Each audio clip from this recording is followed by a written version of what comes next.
So this week's Torah portion, we're reading the story of Exodus, and so what I'd like to focus on is something from the Haggadah. This is a beautiful facsimile of a 1729 Haggadah from Germany, Ashkenaz.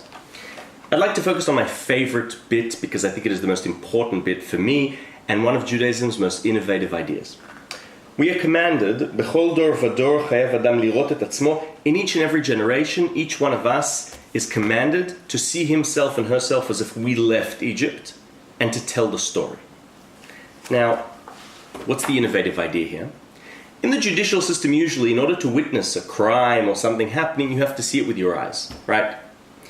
Here we are told that in Judaism, witness is not only through eyes, but there's also a possibility to witness something through your memory.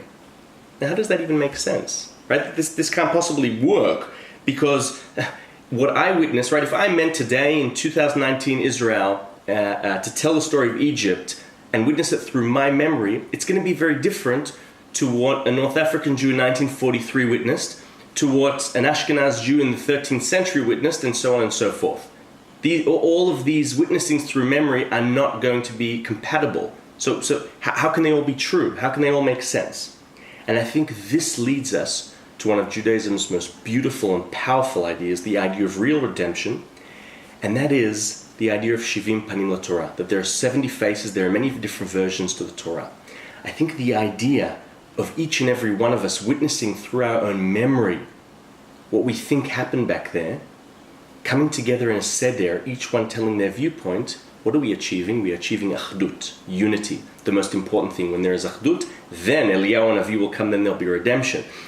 Think of it like this. I found the other day a Haggadah Munkach, the Chassidut of Munkach, and it was written by the Rebbe of Munkach between World War I and World War II. And interestingly or funnily enough, it's inscribed at the beginning to a yeshiva bucher, to a yeshiva boy here in Ranana. It was given to him for his, merits and for his, being a very studious boy, a good boy who's studying, being a good Zionist Jew. And yet the Haggadah he was given was an anti-Zionist Jew, anti-Zionist Haggadah, because the Rebbe of Munkach, the way he understands Bechol dor vador, in a certain passage, is to understand we must know in every single generation that even if we think that we are wise and smart, chachamim and nevonim, here he hints to the fact that there'll be those shtickle Zionists who think that having a state is the answer. Even they should tell the story of Pesach to remind themselves that that's not the solution, right? So it's funny that a religious Zionist institution would give a Zionist boy an anti-Zionist Haggadah. But anyway, that is the way that the Rebbe of Munkach saw. That was his version of his connecting, witnessing through memory. And then we have 13th century Spain, Rabbi Moshe de Leon, right? The one and only guy who publishes the Zohar.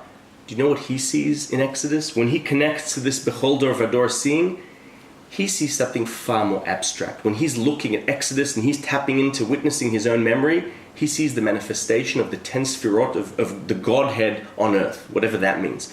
The point being, I think this is the beauty and the power of this innovative idea of witnessing through memory. That witnessing through memory, as opposed to what actually happened, but the way we think it happened, forces 70 Shivim Panim LaTorah, forces in a seder, in the night of a seder, each and every one of us, to throughout the main framework of the Torah, right? We can't escape these pages completely, but throughout the framework of this storyline, each and every one of us bring our unique viewpoint, the North African Jew, the Australian Jew, and so on and so forth, and that achieves unity, achdut, and that is what will bring redemption. Thoughts on the Haggadah, Bechol dor vador, Shabbat Shalom, and Pesach Sameach.